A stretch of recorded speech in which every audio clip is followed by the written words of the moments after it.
El cuadro que necesitaba sangre para dejar de gritar. ¿Lo creerías si alguien dijera que un cuadro puede gritar? No metafóricamente. Grita de verdad, cada amanecer, en la oscuridad. Elena tampoco lo creyó, hasta que heredé un viejo cuadro de un pariente al que todos llamaban ocultista. Ella pensó que era simplemente una obra extraña, fea, inofensiva, pero la primera noche, algo en ella cambió. El sonido empezó en el minuto 2:47, bajo, alto, como un gemido que salía del interior del marco, y...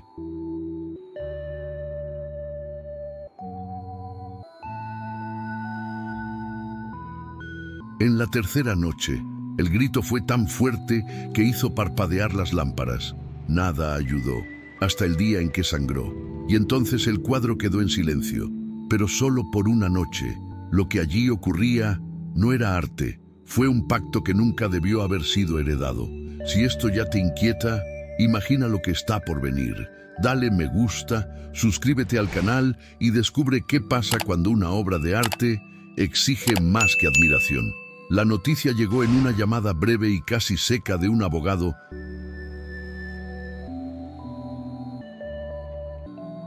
Del campo, Elena Torres, confirmó el nombre con voz grave. Tu tío abuelo, Augusto Nogueira, falleció hace 3 días. Aparecías como único heredero. Solo queda una cosa a tu cuidado. Elena apenas recordaba a Augusto. Recordaba haber oído a sus padres hablar de él en susurros, como si intentaran despertar algo latente. Un hombre solitario y retraído, que vivía lejos de la ciudad y de sus familiares. Espiritista, ocultista, decían. Tenía una casa antigua donde, según rumores, realizaba rituales y estudiaba cosas que no debían estudiarse. Pero nunca hubo escándalos, solo silencio en torno a su nombre. Curiosa y un poco inquieta, Elena viajó al pequeño pueblo donde él había vivido durante los últimos 30 años. La casa, ahora vacía, olía a incienso rancio, moho y algo difícil de identificar. El abogado la condujo a la sala, donde, en el centro de la pared principal, colgaba la única reliquia familiar, un cuadro. Era más grande de lo que esperaba. De 1,5 metros de alto, con un marco de madera oscura tallada con símbolos que parecían danzar en la penumbra. El lienzo representaba una figura encapuchada, envuelta en densas sombras, de modo que los ojos eran invisibles. La boca también parecía borrosa, o quizás deliberadamente borrosa, como si estuviera silenciada. El fondo era una neblina opaca y había algo en la pintura que hacía que la mirada se desviara, como si el instinto se negara a mirar durante mucho tiempo. Dejó una sola instrucción verbal, dijo el abogado, entregándole un sobre con los documentos. Dijo que el cuadro debía mantenerse a salvo y que nunca debía ser destruido. ¡Nunca! A Elena le extrañó el énfasis. ¿Pero por qué? ¿Qué tiene de importante? No lo sé, respondió el abogado cerrando ya el expediente. Ni siquiera quiero saberlo. Mi trabajo termina aquí. En los días siguientes, la vida de Elena se convirtió en un mar de incertidumbre. El cuadro había sido transportado a su apartamento en São Paulo, cuidadosamente envuelto en plástico de burbujas y protegido por una tela negra. Lo colgó en la pared de la sala, más por incertidumbre que por decisión propia. Su estilo no encajaba con nada. Era oscuro, pesado, casi hostil. Esa primera noche, mientras el silencio se extendía por la casa, Elena pasó largos minutos simplemente observando el cuadro. No sabía por qué, pero tenía la sensación de que algo estaba atrapado dentro, algo contenido, y más aún, sintió que el cuadro notaba su presencia, una sensación sutil, como si la estuvieran evaluando, juzgando. Antes de quedarse dormida, por puro impulso, tocó el marco con las yemas de los dedos. Estaba frío, como metal bajo la nieve, y por un instante creyó oír, en lo profundo del fondo, algo que no pertenecía al mundo que la rodeaba, un susurro apagado y profundo, como un eco nacido del interior de la madera. Pero cuando se giró, reinó el silencio. Elena meneó la cabeza, rió nerviosamente y se durmió. Lo que ella no sabía es que con esa sencilla herencia había traído a su casa no solo un objeto antiguo, pero un bulto vivo y hambriento. Esa noche, el sueño de Elena fue ligero y fragmentado. Cada pequeño sonido en el apartamento parecía más nítido que de costumbre. El crujido del armario, el crujido de la madera, el zumbido lejano del ascensor. Era como si la presencia del cuadro hubiera agudizado sus sentidos, o como si su cuerpo no confiara lo suficiente en sí mismo para descansar plenamente. A las 2:47 a.m. despertó con un escalofrío. No había sueños, solo una inquietud en el pecho, como si hubiera perdido algo. Se quedó allí tumbada unos segundos, intentando comprender el motivo de su despertar, hasta que lo oyó. Un sonido, bajo, apagado, gutural, como un gemido, pero no humano. Parecía provenir de un lugar profundo y hueco, resonando a través de algo sólido. Elena se incorporó en la cama, alerta. El sonido continuaba, rítmico, espaciado, como el lamento de alguien que intentaba no ser escuchado, pero ya no podía contener el dolor. Pensó en los vecinos, en la plomería, en el viejo ascensor, pero nada se comparaba con ese sonido. Era como si no viniera de ningún sitio en particular. Estaba allí, en la casa. Salió lentamente de la habitación, con los pies descalzos tocando el frío suelo del pasillo. La lámpara de la sala seguía encendida, proyectando sombras parpadeantes en las paredes, y entonces se dio cuenta. Cuanto más se acercaba a la sala, más fuerte se oía el ruido. Eran alas, y más, concretamente, era del cuadro. Elena se detuvo a 1 metro del cuadro. Su corazón se aceleró al comprender lo imposible. El sonido provenía del interior del marco, del lienzo. El gemido era bajo, pero tenía una densidad casi física, como si vibrara en el aire. La figura encapuchada del cuadro parecía más oscura, más profunda que durante el día, e incluso sin ojos visibles estaba segura de que la observaban. Un escalofrío le recorrió la nuca. Instintivamente retrocedió 2 pasos. Quería correr, salir de casa, pero tenía los pies pegados al suelo. Su mirada no podía apartarla del cuadro. El sonido la atraía, no por curiosidad, sino por una angustia compartida, como si el ruido despertara algún recuerdo enterrado. Sin saber por qué, Elena susurró: ¿qué quieres? El sonido se detuvo un instante. Un silencio tenso invadió la habitación, como la pausa antes del trueno. Y entonces, el ruido volvió a empezar, más fuerte, más cerca. Se tambaleó hacia atrás, con el corazón latiéndole con fuerza. Corrió a su habitación, cerró la puerta con llave y se acurrucó en la cama como una niña con miedo a la oscuridad. Se tapó los oídos con las manos, intentando acallar el sonido. Pero seguía ahí, susurrando a través de las paredes, penetrando en su mente como si buscara una forma de entrar. El amanecer llegó lentamente. Con él llegó el silencio. Cuando el sol tocó las ventanas de la sala, el apartamento volvió a la normalidad. El sonido había desaparecido. El cuadro estaba en silencio. Y, por un instante, Elena se preguntó si lo había soñado todo. Pero al acercarse de nuevo al cuadro, notó un nuevo detalle. Una fina y casi imperceptible hebra de polvo caía del fondo del marco, como si algo dentro de la madera se hubiera movido. Esa mañana, al salir para el trabajo, Elena miró el cuadro una última vez antes de cerrar la puerta. Por primera vez, no solo vio una figura encapuchada, vio una prisión y algo golpeando contra los barrotes invisibles del tiempo.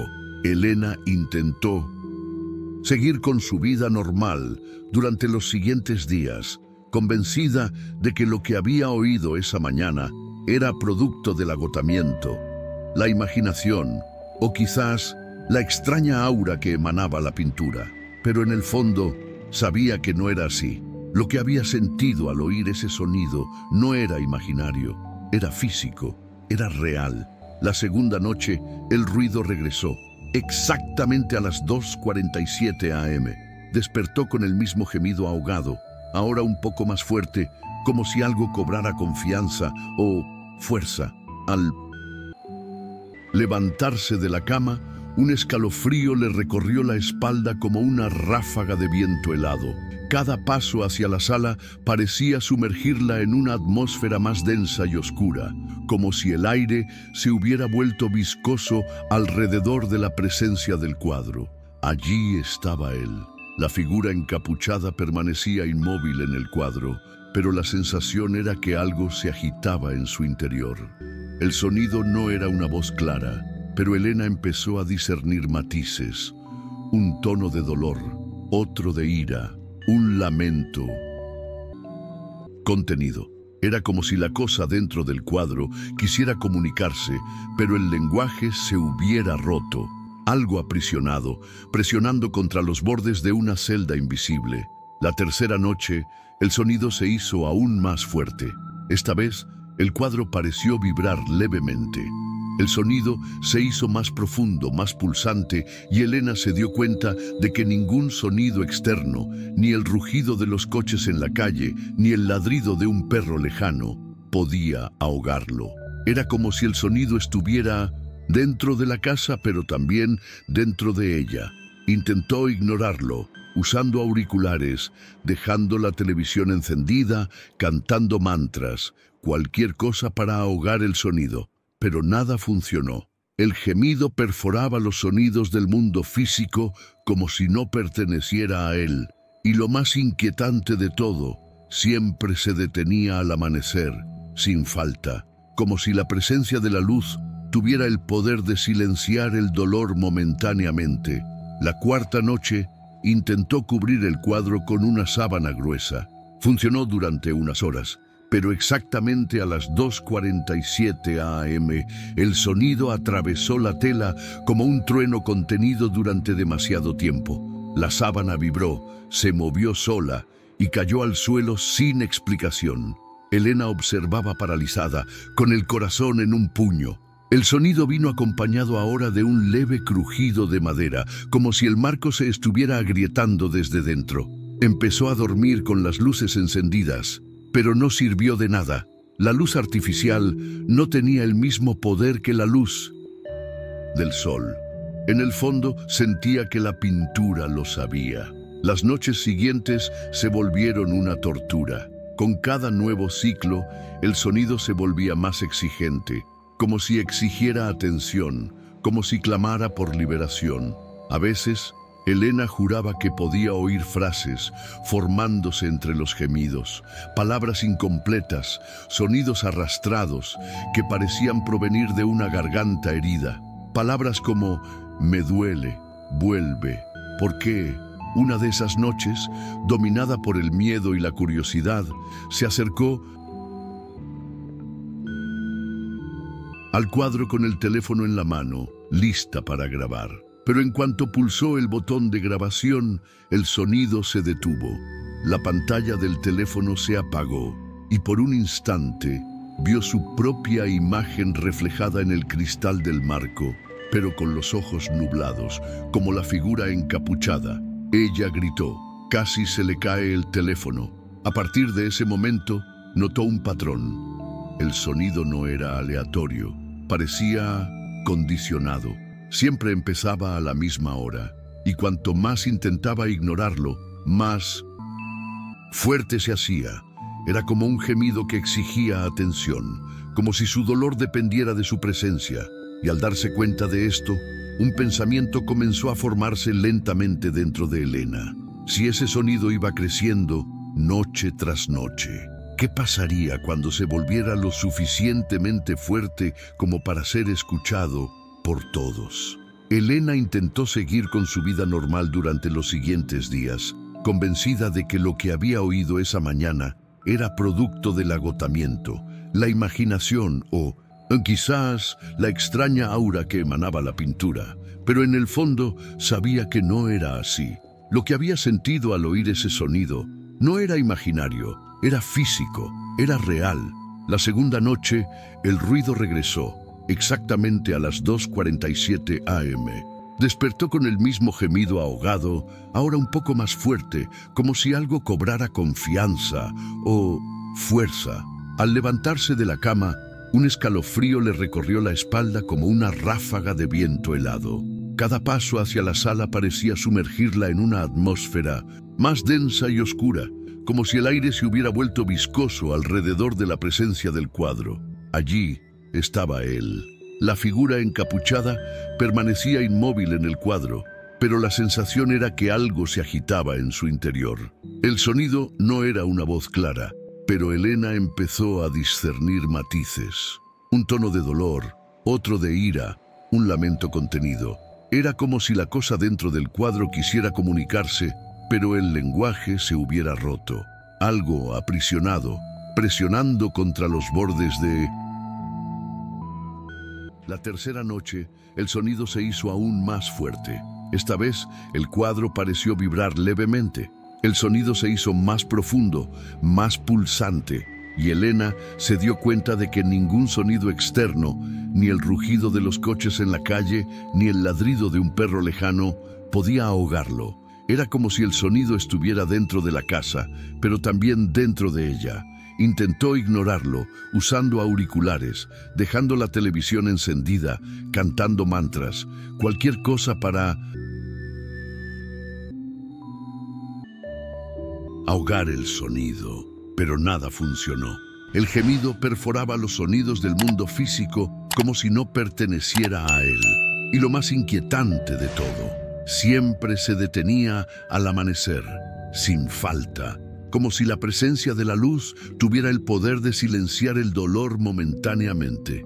La cuarta noche intentó cubrir el cuadro con una sábana gruesa. Funcionó durante unas horas, pero exactamente a las 2:47 am, el sonido atravesó la tela como un trueno contenido durante demasiado tiempo.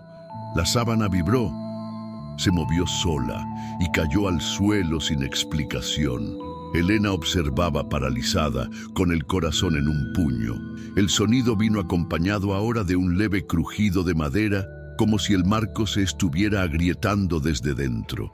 Empezó a dormir con las luces encendidas, pero no sirvió de nada. La luz artificial no tenía el mismo poder que la luz del sol.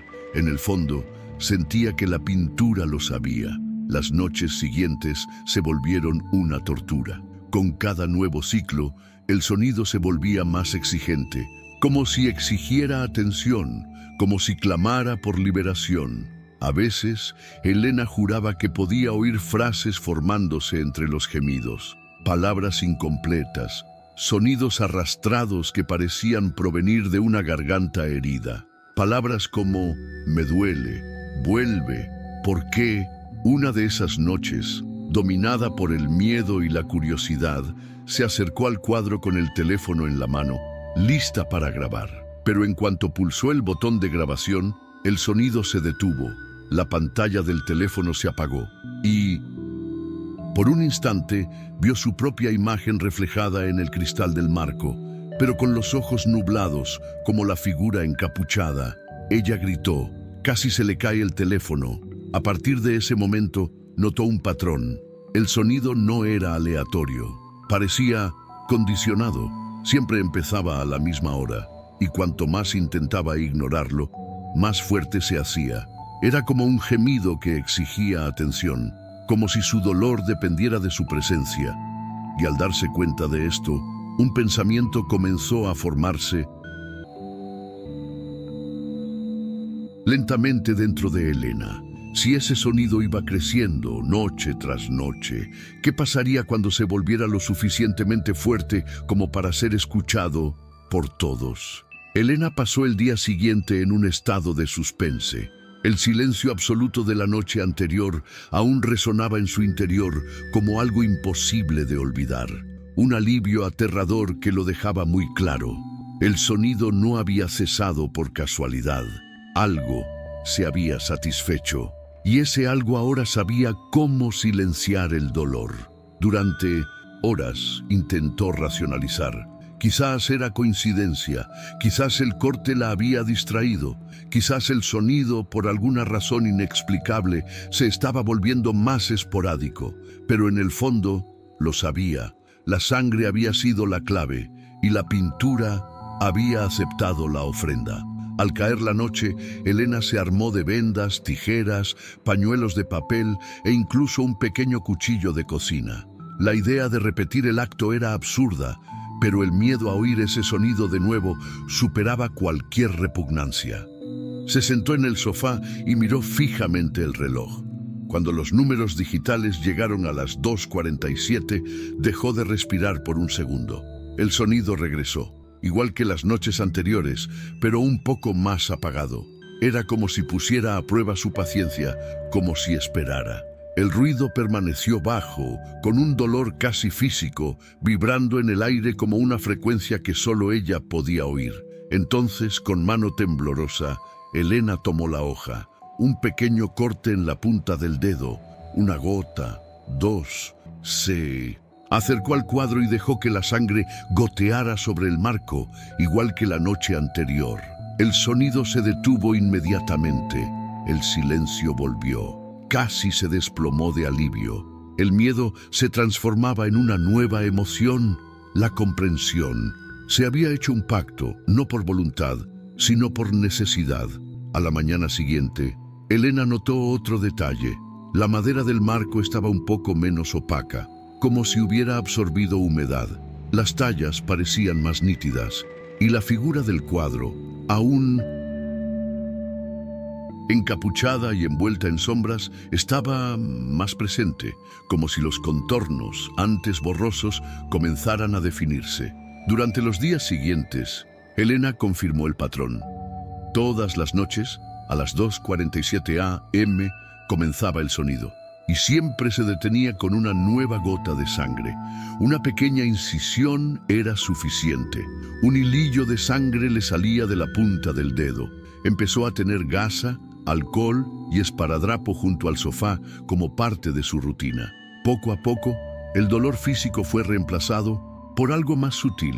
La sensación de ser observado. Incluso de día sentía la mirada de la figura encapuchada cada vez que pasaba por la habitación. De repente, un escalofrío me recorría la espalda, incluso con todas las ventanas cerradas.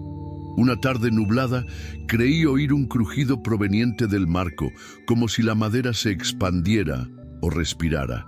Intentó otras alternativas. Gotas de sangre de carne cruda. Nada. Sangre de un pinchazo de aguja en un algodón. Nada. Tenía que ser suya. Siempre. Directamente de ella. Tratando de comprender qué se escondía tras ese anhelo silencioso, Elena empezó a rebuscar entre las pertenencias de su tío abuelo guardadas en cajas en el trastero. Encontró libros viejos, cuadernos con notas desordenadas, cartas sin enviar y un diario encuadernado en cuero, con páginas amarillentas y llenas de símbolos. En las primeras páginas leyó notas sobre prácticas de contención espiritual, transferencia de dolor y sellado de fluidos vitales. Todo parecía muy teórico hasta que vio un pasaje resaltado con lápiz rojo. El dolor que no muere, grita, y solo la sangre viva puede anestesiarlo. Elena cerró el diario con manos temblorosas. En ese momento comprendió que no se trataba de un cuadro cualquiera. Era una prisión, y la llave de la celda fue hecha con el cuerpo de la persona que la poseía. Con el diario de su tío abuelo en la mano, Elena se sumergió en noches de insomnio leyendo. Las notas, caóticas y cargadas de símbolos esotéricos, parecían escritas por alguien al borde de la locura o de la revelación. Entre los garabatos nerviosos, los dibujos de figuras humanas distorsionadas y los círculos con inscripciones en latín y hebreo arcaico, emergieron fragmentos de un pasado oculto que vinculaban la pintura a una práctica ancestral. El diario hablaba de algo llamado transferencia del dolor, la transferencia del dolor. Según los registros, ciertas culturas antiguas creían que el dolor extremo, si no iba acompañado de justicia, no desaparecía con la muerte. permanecía suspendido. El sufrimiento profundo podía aferrarse al mundo material como un ancla espiritual. Para evitar que este tormento contaminara a los vivos, se realizaban rituales para sellarlo en objetos físicos, urnas, espejos, esculturas o pinturas. Elena rebuscó entre más cajas y encontró un sobre manila con el símbolo de una serpiente entrelazada con una cruz, el mismo que estaba discretamente tallado en el marco del cuadro. Dentro había una carta amarillenta, fechada en 1912, firmada por un tal Rafael Nogueira, probablemente un antepasado. La carta decía: la pintura debe alimentarse únicamente con sangre voluntaria. La entidad jamás debe tocar carne ni exponerse al fuego. El dolor que habita esta prisión es más antiguo que nuestras palabras, y si se libera sin completar el ritual, no habrá contención. Elena se estremeció al leer esto. Con cada nueva página del diario, la verdad se revelaba. Su tío abuelo no fue el creador de la pintura. Era su guardián. Desde joven había sido elegido para continuar la obra de sus predecesores, manteniendo a la entidad prisionera. Su función era simple pero vital: mantener vivo el pacto. Pero algo salió mal. En los últimos capítulos del diario, las palabras se volvieron más urgentes, más trémulas. Informó que el ritual de sellado final requería un sacrificio completo. No solo la sangre, sino el alma de quien deseaba sellar la prisión para siempre. Augustus había escrito: me faltó coraje, me faltó fe, o quizás humanidad. Cada vez que alimento la prisión con mi sangre, siento que me conoce mejor y me quiere completa. Si fallo, el próximo heredero sabrá qué hacer. Ojalá me perdone, ojalá sobreviva. Elena dejó el diario con los ojos llenos de lágrimas. No era solo una carga, era una condena heredada. Se levantó, se acercó al cuadro y lo contempló. Por primera vez, notó pequeñas grietas en los laterales, como si la estructura estuviera bajo tensión. La madera respiraba y la figura, encapuchada, parecía más nítida. Su mente entonces reconectó todos los acontecimientos. La hora exacta en que apareció el sonido, el silencio que solo vino con su sangre, la sensación de estar siendo observado, los sueños en los que el cuadro la llamaba. Ahora lo entendía. La entidad prisionera no era solo una sombra, era dolor condensado, mantenido vivo por un pacto que se alimentaba de sacrificios humanos. Y este pacto se renovaba cada vez que sangraba, no como castigo, sino como pago. Una renta por el encarcelamiento de esa presencia. A partir de esa noche, la percepción de Elena cambió. No era solo víctima de un objeto maldito. Formaba parte de un ciclo ancestral, marcado por el miedo y la necesidad de contener algo indestructible. Pero lo que más la perturbó fue la última frase escrita a mano, con una letra casi ilegible, al final del diario. El cuadro no solo quiere sangre, él quiere recordar, él quiere ser recordado, y cuando sea lo suficientemente fuerte, contará lo que le hicieron. Elena cerró el diario con un golpe seco. La historia de la pintura no trata solo de lo que hizo. Se trataba de lo que se había hecho, y la cuenta estaba lejos de estar pagada. Las noches de Elena se volvieron mecánicas, como un ritual amargo del que ya no hablaba consigo misma. A las 2:47 a.m., el dolor de la entidad latía por la casa como un reloj macabro, y ella, resignada, se hizo un pequeño corte, dejó que la sangre goteara sobre el marco y esperó el silencio. Fue un acuerdo sin palabras, un ciclo que la agotaba más con cada amanecer. Pero lo que antes era meramente físico comenzó a traspasar los límites de la realidad. Las primeras señales llegaron en forma de pesadillas. Al principio, breves destellos. Pasillos oscuros, puertas entreabiertas, ojos apagados en la oscuridad. Luego, escenas enteras. Elena, se encontró dentro de una iglesia en ruinas, perseguida por sombras que susurraban su nombre, con voces que parecían múltiples y distorsionadas. En el altar, siempre el cuadro, suspendido sobre cadáveres invisibles, sangrando por dentro. Se despertaba empapada en sudor, con la garganta seca y los oídos palpitando, como si el sonido de la pesadilla hubiera resonado en su carne. A lo largo del día los síntomas persistieron. Empezó a sentir una presión constante detrás de los ojos, como si algo lo obligara a entrar. Se sintió mareado al caminar por la habitación.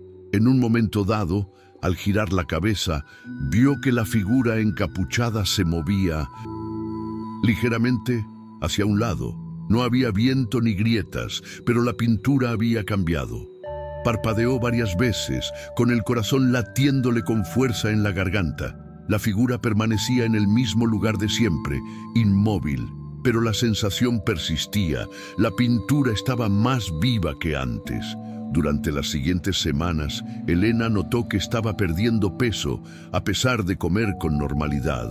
Sus ojos, siempre vivos, empezaron a presentar profundas ojeras. Su piel parecía más fría, y el cansancio era tan intenso que le costaba distinguir entre la vigilia y el sueño. En uno de ellos se vio frente al espejo, pero el reflejo no le cortó el dedo. El reflejo sonrió. Una mañana despertó y encontró su almohada manchada de sangre. Un pequeño corte en su mano izquierda indicaba que, sin darse cuenta, había alimentado al cuadro mientras dormía. Esto la aterrorizó más que cualquier lamento nocturno. El pacto ya no estaba bajo su control. Se alimentaba por voluntad propia, y más. Esa tarde, con el sol aún alto cruzó la habitación y sintió un escalofrío intenso, como si alguien le hubiera respirado en la nuca. Miró a su alrededor. Nada. Pero al girarse hacia el cuadro, lo vio. La figura encapuchada ya no estaba completamente quieta. No era un movimiento físico. Era algo en el cuadro, en las sombras. Un sutil cambio en el ángulo de la cabeza. La figura ahora parecía ligeramente ladeada, como si la estuviera observando. La gota que colmó el vaso llegó cuando Elena intentó salir de casa para pasar la noche en casa de una amiga. Necesitaba escapar, respirar, pero al cerrar la puerta con llave y dar 3 pasos hacia el pasillo del edificio, una sensación de mareo la invadió tan fuerte que cayó de rodillas. Un zumbido llenó sus oídos. El sonido de la pintura, fuera de la casa, dentro de ella. Se tambaleó hacia atrás, sudando y temblando.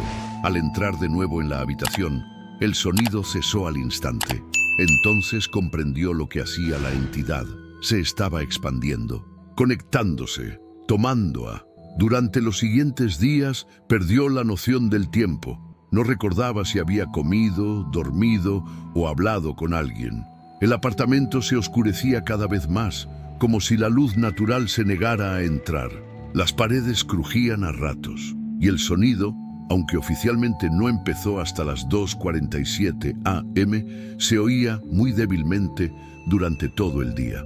Un suspiro. Y más terrible que todo esto fue lo que empezó a surgir en el borde de los pensamientos de Elena. La sensación de que una parte de ella misma estaba siendo atraída hacia el marco. No solo la sangre, pero algo más profundo, como si, noche tras noche, ella fuera pasando a formar parte del cuadro. La lucidez de Elena se desmoronaba. Los límites entre el sueño y la vigilia, entre el interior y el exterior, entre la pintura y la carne, empezaban a disolverse. Ya no sabía cuántos días habían pasado desde que salió de casa. Su aspecto reflejaba el desgaste, ojos hundidos, piel grisácea, manos marcadas por pequeños cortes cicatrizados que delataban la frecuencia del sacrificio. Aún así, algo en su interior se resistía, un impulso obstinado que la impulsaba a seguir buscando, leyendo, conectando los puntos que su tío abuelo había dejado dispersos como piezas de un rompecabezas siniestro. Fue rebuscando en un compartimento secreto oculto tras una estantería antigua, casi por instinto, que encontró lo que lo cambiaría todo. Un cuaderno de tapa dura sin igual. No era un diario cualquiera, sino un grimorio. Las páginas eran gruesas, cubiertas de símbolos que parecían moverse a la luz de las velas. En la esquina superior de varias hojas, el mismo dibujo. Una figura encapuchada en postura agónica, rodeada de círculos concéntricos y palabras en latín antiguo. La primera traducción que logró la hizo temblar. El alma atrapada por el dolor necesita silencio. El silencio solo se compra con sangre fresca. Pero hay otra manera. El ritual del cierre. Elena devoró las páginas. El grimorio detallaba lo que su tío abuelo nunca tuvo el valor de completar. El ritual de sellado absoluto. Un elaborado proceso de 3 pasos que requería no solo sangre, sino también la entrega de la memoria, el afecto y, en última instancia, la identidad. Comprendió con creciente náusea lo que había estado sucediendo desde la primera noche. Cada gota de sangre no era solo una ofrenda física, era un fragmento de ella misma. La entidad, en lugar de estar cautiva, se fortalecía lentamente con estas ofrendas incompletas. El dolor que albergaba la pintura se alimentaba de la humanidad de Elena. Augusto había intentado poner fin al ciclo, pero fracasó. En el grimorio había una nota que había escrito con letra temblorosa. No puedo seguir. El tercer paso requiere el nombre, mi nombre, y entregarlo es perder el ancla. Si se da el nombre, el sello se cierra, pero quien lo sella no regresa. Ese fue el precio. Sellar la entidad para siempre significaba sacrificar la propia alma, entregándola como un sello viviente. La ausencia de un ejecutor completo mantenía la estructura en un estado inestable, ni completamente sellada, ni completamente liberada. Un ciclo de sufrimiento contenido que exigía dosis diarias de vida. Elena cayó de rodillas, lloró temblando. Por primera vez comprendió el horror de lo que había heredado. El cuadro no era solo un receptáculo de dolor, sino un pozo profundo, sediento de presencia humana, de alma, de permanencia. Y ella era ahora su imperfecta guardiana, como lo había sido antes su tío abuelo. El sonido, el agotamiento, los sueños, los cambios en la pintura, todo formaba parte del proceso de conexión. La entidad no quería escapar a la fuerza, quería convencerla, seducirla, formar parte de ella, hasta que Elena misma decidió abrir la última puerta, y el tiempo se acababa. En los últimos días, el marco parecía estar vivo, la madera latía como si tuviera vetas. Las tallas habían cambiado sutilmente de forma. Ahora formaban letras, casi ilegibles, pero familiares. Una de ellas era la inicial de Elena. Ella entendió. La entidad ya conocía parte de su nombre, solo faltaba la última palabra, y entonces el pacto quedaría completo, aunque no como hubiera deseado su tío abuelo. Elena cerró el grimorio con manos temblorosas. Sabía que había 3 caminos ante ella. Sigue alimentando la imagen hasta que no quede nada de ti. Huir y arriesgarse a que alguien inconsciente reactive el dolor ancestral. O sello, con el nombre, con el sacrificio. Pero la decisión debía tomarse pronto, porque anoche a las 2:47 a.m. el sonido no llegó como de costumbre. Vino antes, vino con una voz, y él dijo, «Diablos, no». Esa mañana, después de que la entidad pronunciara su nombre por primera vez, Elena ya no podía moverse con naturalidad. Cada gesto parecía pesar una tonelada. Miraba la pintura como si contemplara un abismo que de repente comenzaba a devolvérsela. Algo había cambiado. La tenue división entre afuera y adentro se había superado. Ahora la pintura lo sabía. Durante el día hizo lo que había estado evitando durante días: buscar ayuda. Llamó a viejos conocidos de su tío abuelo, personas de las que solo había oído hablar por cuadernos y cartas. La mayoría se negó a hablar. Un hombre respondió murmurando, ¿también te eligieron a ti? Y luego colgó. Sola de nuevo, Elena hizo lo único que aún podía hacer: pensar. Y lo más importante, decidir. Se sentó frente al cuadro, ahora cubierto por una sábana, intentando no mirar directamente a la figura, que parecía cambiar de posición con cada nueva mirada. Sacó un cuaderno y anotó lo que sabía, como si intentar organizar el horror pudiera atenuarlo. 1. Quemar el cuadro, la idea más impulsiva, prenderle fuego a todo y destruir la prisión. Pero los registros eran claros. Si la entidad era liberada sin el ritual final, no desaparecería. Sería liberada al mundo físico, un espíritu ancestral moldeado por siglos de dolor, hambre e injusticia. Un ser que ha gritado durante más de un siglo y que ahora conoce el nombre del nuevo guardián. Sería una sentencia no solo para ella, sino para todos los que se cruzaran en su camino. 2. Huir. Otra posibilidad: vender el apartamento, desaparecer, esfumarse. Pero las últimas semanas demostraron que la entidad había forjado un vínculo. El sonido la seguía. Los cortes aparecían incluso mientras dormía. Su nombre ya formaba parte de la imagen. Y escapar podría significar transferir el sufrimiento a alguien desprevenido. Como Augusto había predicho, la prisión necesita un guardián hasta que se complete el ritual. 3. Acéptalo. La última opción. El camino más oscuro. Realiza el ritual de sellado completo. 3 pasos. 3 renuncias. La entrega del dolor personal, a través de la reapertura voluntaria de una herida profunda, física o emocional. La entrega de afecto, representada por un sacrificio vinculado al amor. Algo o alguien con un significado real. La renuncia del nombre, que sellaría el espíritu y borraría de la historia la existencia del verdugo.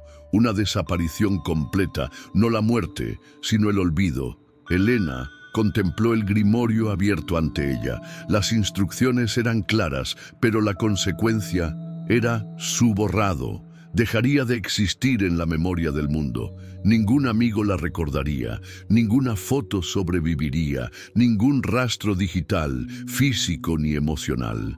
Respiró hondo. Estaba agotada, tenía miedo, pero también tenía la persistente sensación de que si no lo hacía, alguien más tendría que hacerlo. Y tal vez esa persona no tendría tiempo para decidir. Esa noche preparó el espacio como se le había descrito. Sellos protectores, un círculo de sal gruesa, velas blancas y negras, un cuenco para la sangre, una imagen impresa del rostro de su madre, fallecida 10 años antes, el afecto que más atesoraba. A las 2:44 a.m. empezó a doler. Incluso antes de que le hicieran cortes, todo el cuerpo reaccionó. La pintura, aún cubierta, latía en la oscuridad. Las sombras se movían incluso con las velas estáticas. A las 2:47 pronunció su primera palabra, luego el segundo, y luego hizo el corte. La sangre cayó, el retrato se estremeció, la habitación se volvió fría como una tumba. Lloró mientras quemaba la foto de su madre. Cada lágrima le parecía un cristal en el pecho. Finalmente se arrodilló ante la foto y con la voz entrecortada pronunció su nombre completo 3 veces. No pasó nada durante unos segundos. Entonces, un grito sordo estalló en el aire. El cuadro se partió por la mitad, pero sin revelar su base. Simplemente desapareció, como si lo hubieran chupado. El marco se desmoronó, las velas se apagaron solas, y entonces silencio. El silencio más absoluto, completo y extraño. Elena se quedó allí, sola, unos minutos, o quizás horas. Pero al día siguiente, los vecinos comentaron que el apartamento estaba vacío. No había señales de que alguien viviera allí. No había muebles, no había ropa, no había documentos, no había constancia de quién vivía allí. Nadie recordaba su nombre. Era como si nunca hubiera existido. Meses después, el apartamento de Elena se puso oficialmente a la venta. No había inventario ni herederos. Los documentos eran inconsistentes. como si el nombre de la última residente nunca hubiera existido en el sistema. Ni vecinos ni conocidos pudieron describirla con claridad. Una chica tranquila, decían. Tenía los ojos tristes, pero nadie sabía su nombre. Ni siquiera había una foto. Era como intentar recordar un sueño olvidado al despertar. El agente inmobiliario limpió el apartamento a fondo. El apartamento parecía normal. 2 habitaciones, suelos de madera y una amplia sala de estar.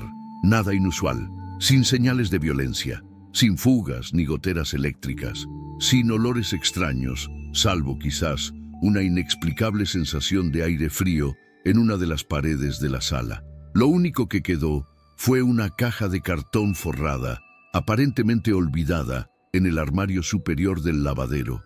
Dentro, cuidadosamente envuelto en terciopelo, oscuro y plástico de burbujas, estaba el cuadro, o mejor dicho, lo que parecía un cuadro. Ahora, sin marco, el lienzo se había endurecido como la madera. La figura encapuchada estaba allí, pero diferente. El fondo, que antes había sido una neblina opaca, ahora tenía formas, como si estuviera en construcción. En lugar de solo sombras, había sutiles rastros de un paisaje en ruinas. La posición de la cabeza de la entidad parecía inclinada, como si estuviera descansando. Los ojos apagados aún carecían de brillo, pero la sensación de que algo dormía allí era innegable. El desprevenido agente inmobiliario arrojó la caja entre otras antigüedades para donarla. Sin ninguna identificación, la pintura terminó en una tienda de antigüedades local, donde permaneció durante semanas, apoyada contra una pared fría, ignorada por los clientes, hasta que un hombre lo notó. Era un coleccionista de objetos exóticos recién llegado al pueblo. Se llamaba Marcos. Vio la pintura, tocó el borde y le comentó al vendedor: «Tiene una presencia extraña, parece incompleta, pero viva». La compró sin regatear, pagó en efectivo y se la llevó a casa envuelta en tela. En su nuevo apartamento, un ático espacioso y minimalista, Marcos colgó el cuadro en la pared principal del salón.